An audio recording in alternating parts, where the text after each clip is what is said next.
We will not bow down. Let my people go. We will not bow down. Let my people go. We will not bow down. Let my people go. Hello and welcome to episode 91 of the Croydon Constitutionalist podcast, bringing classical liberalism to South London and beyond via our YouTube channel and wherever you get your podcasts. Well, we recently held a public meeting in Purley with Matthew Lesh, the Director of Public Policy and Communications at the Institute of Economic Affairs. Here is a recording of our conversation. Well, hello and welcome to a very sunny Purley. We are here again, the Croydon Constitutionalists. We have a special guest this evening, Matthew Lesh, who is the Director of Public Policy and Communications at the Institute of Economic Affairs. Matthew, welcome to Purley. Thank you so much for having me. So, Matthew, can you tell us a bit about your role at the IEA and about the IEA more generally?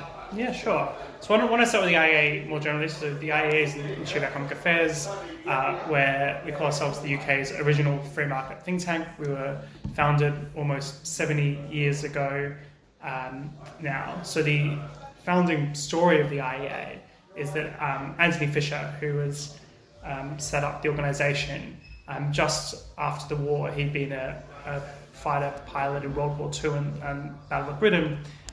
He came across Friedrich Hayek's Road to Serfdom, and he read that book, which warns that the growing influence and power of the state would ultimately threaten people's individual liberty and the capacity to live as a free society. And he got very worried about that, so he tracked down Hayek, and he went to Hayek, who then was at the London School of Economics, the LSE in London, and he knocked on Hayek's door and he said, Mr. Hayek, thank you so much for seeing me, Professor Hayek. I'm very worried about the state of the world. What can we do about it? What can we do to solve that problem? And I want your permission to enter politics. And then Hayek, in all his wisdom, turns around to him and says, don't waste your time with politics. They're all useless, the politicians. What you need to do is change the atmosphere of ideas in society. You need to set up an organisation that can try to influence people, teachers and journalists and academics, and the kind of middle people of ideas who influence society at large. So kind of inspired by Hayek's message, Fisher goes off and makes some money, and then he steps into founding the IEA, and I suppose the rest is history. The IEA does rigorous academic research with the underlying purpose to promote the institutions of a free society. So we look at ways in which markets can solve problems and try to, I suppose, paint an optimistic view about that capacity. So the IEA has a very long history building up these ideas and allying with academics through the 50s, 60s into the 70s, being kind of helping set the basis, the philosophical basis that then influenced the Thatcher government and you would say kind of the economic liberal revolutions that happened over that era. My role at the IEA today, so I'm in charge of the IEA's communications, so the IEA is very much coming into the modern era, so we have our kind of classic communications targeted at journalists, targeted at opinion formers and politicians and thinkers, but we also have our digital communications, so we have very active presence across social networks.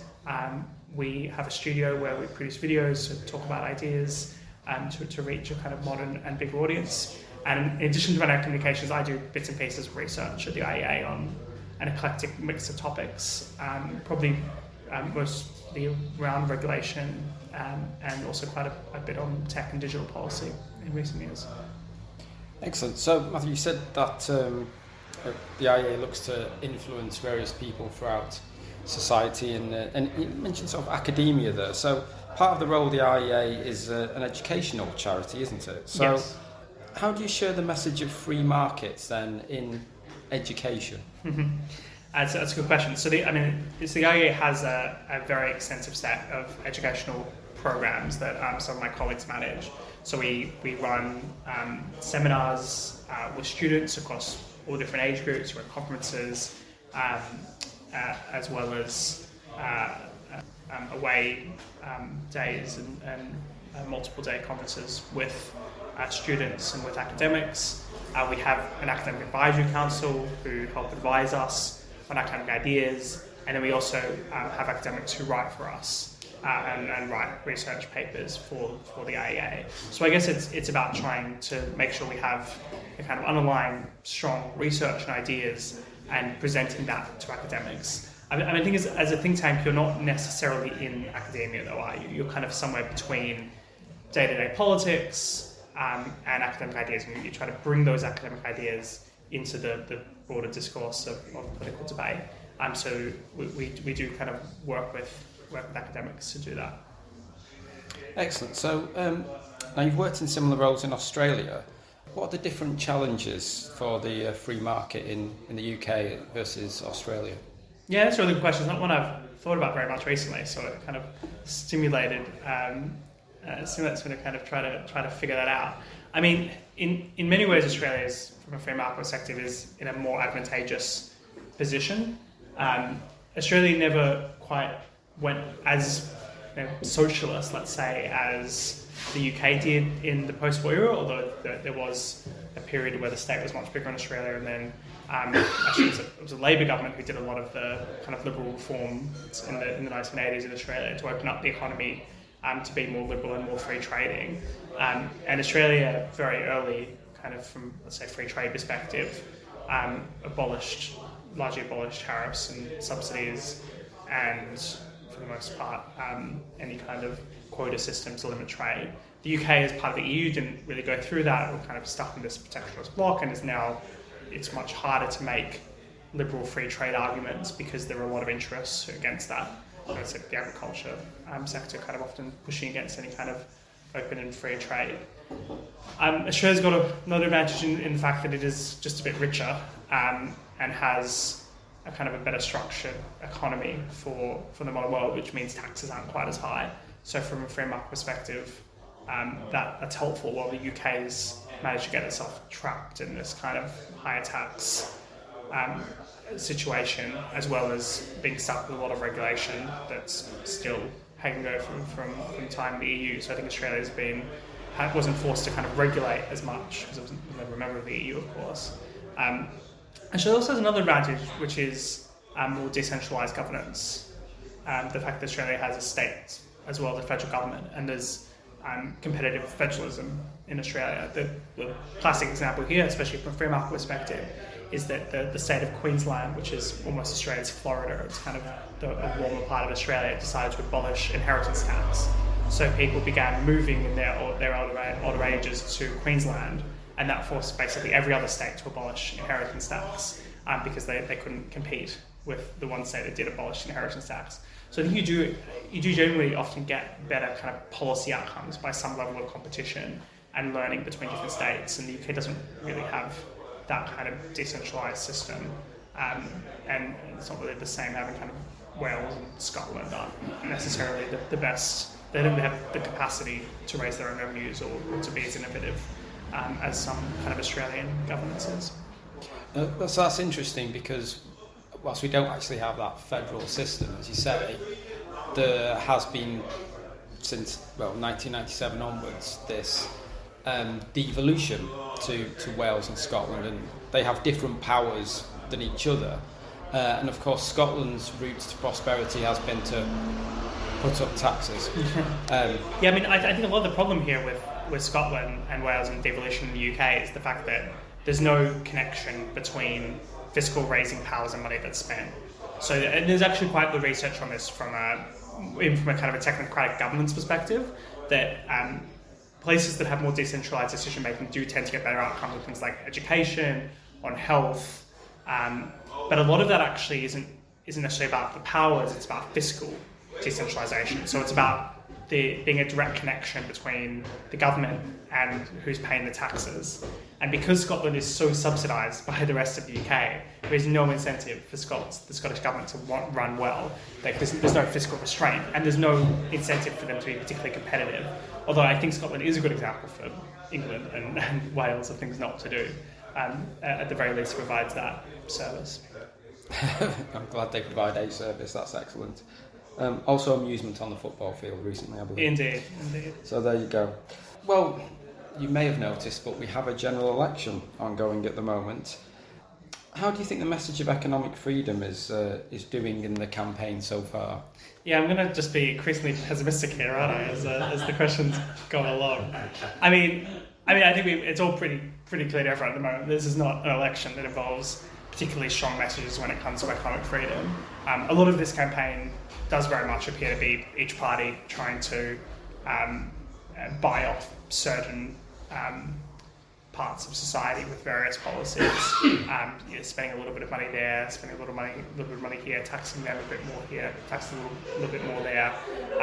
No matter which one of the two major parties wins the election, we're going to have the UK's historically highest taxes. Labour slightly higher than the Tories, but even for all the Tories talk of tax cuts, taxes are still set to go up because of fiscal drag and frozen income tax thresholds.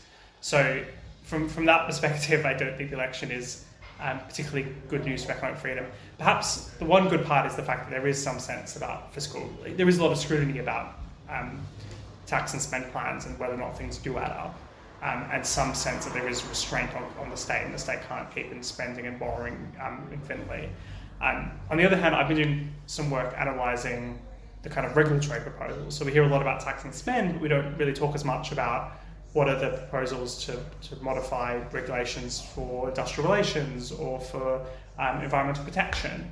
And the Labour manifesto has over 60 proposals to increase regulation, has about 20 to decrease. The Tory manifesto has about 30 increases and about 20 decreases. Now, some of the ones that have been proposed there are actually quite expensive and do impose significant costs.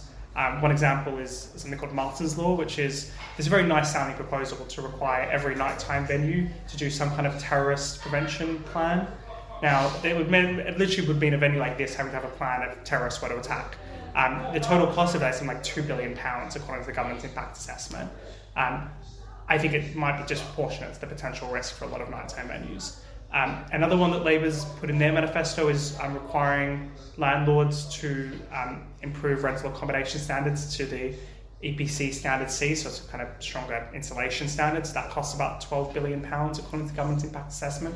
And those are just a few that we know are costed. So there's a lot of regulatory proposals flying around. I think the Liberal Democrats have the most out of any of the major parties that I've counted, just because they have a very long manifesto. The Green Party also have a significant amount, well over 100. So I think on the economic freedom front, it's probably not particularly great news this election either. So in a country with a housing shortage, there's parties who want to regulate housing even more to make it even more non-cost effective to rent out properties to people.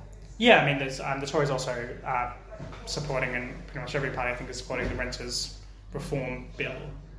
Maybe not Reform UK, but certainly Lib Dems, Greens, Labour and Tories are all backing this bill that would ban no fault evictions, which again sounds nice, but the risk of course is that if you make it harder to rent out a property, landlords are going to be less likely to want to be in the market of renting out a property to people. And it's actually, ironically, those kind of ones always hurt those who are potentially going to be the most discriminated against, because they become a riskier potential person. So people of lower incomes, for example, might find it harder to get a place to rent just because they are a bit riskier if they don't pay their rent. On the plus side, there are a few proposals, talk about planning, particularly in both the Conservative and Labour manifesto. There are some quite significant proposals to reform the planning laws, both when it comes to ensuring kind of more development. Labour's talked about developing on the grey belt, the parts of the green belt that are not actually green, so former industrial sites and petrol stations on the green belt and building housing there, which is a pretty sensible idea. They're also talking a lot about speeding up the process for major projects. It just takes, the reason why it's so expensive to build infrastructure in the UK is basically because the planning process is just so slow and so cumbersome. And if you can fix that problem, you can get huge economic benefits out of that. And there's big parts in both Labour and the Conservative manifesto wanting to make reforms on that front. So the polls have been in one direction for a long time now, so it looks like we're likely to have a Labour government. what do you think are going to be the battles for economic freedom in this country, assuming we have a Labour government shortly? Yeah, I mean, I think there are huge challenges for those who advocate economic freedom on the horizon. The first one is kind of no matter who wins government, we have a real structural problem with the fact of an ageing population putting more and more pressures onto government services, and combined with a declining number of people of working age who are expected to pay for that, and just the costs of delivering kind of healthcare, social care, pensions, and the associated tax burden is at risk of kind of pushing up taxes to really potentially intolerable levels when it comes to wanting to grow an economy and be prosperous. And that's hugely damaging. The other thing that comes to mind is that because they are quite fiscally restrained, I think the temptation of a future Labour government will be to go quite intense on the regulatory side. If they can't pay for something, they'll regulate to make someone else do it. That's the environmental standards for rented properties is an example of that. They don't want to have to pay to insulate everyone's home. So instead of doing that directly, they just regulate and make landlords pay. Now, of course, landlords don't pay; the tenants are going to pay in as well in the high cost of rent. Right? But it's that kind of thing. There's also sections in the Labour manifesto about requiring large companies to have plans to achieve net zero. So that's not the government, let's say, funding, although there is a little bit of that in Labour's manifesto where they want to fund hydrogen, for example, but that's relatively small. It's kind of about $5 billion in their fund. It's going to be far more expensive when you put a duty onto every company to do that for you. So I think they're going to be very, very intense on the regulatory front. And I'd say that's almost these days as big, if not a bigger deal than tax when it comes to burdens on business and burdens on investment and prosperity. So it's not looking good. whether it's the Conservatives or Labour. Looks like it's going to be Labour, but we will see. So how can we, as individuals, support selling the concept of economic freedom?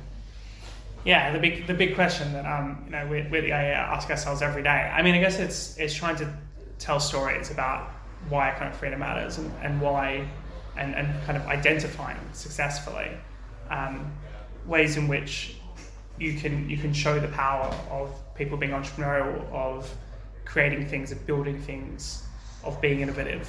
I think our salvation very much isn't going to come from the state, but it's going to come from kind of the capacity of individuals to make us prosperous, and finding those stories and doing that in our daily life, I think, is what's most important. Excellent. Well, we'll certainly be looking out for how we can help out. What's the IEA's website, etc.? You can visit iea.org.uk. You can sign up to be an IEA Insider, which is our basically our email list, our Substack, at insider.iea.org.uk if you want to give us your email address. Excellent. Well, I think you're going to be sticking around for a little while we do a bit of a Q&A session after we've gone to the bar. But for now, thank you very much, Thanks Matthew. for having me. Cheers.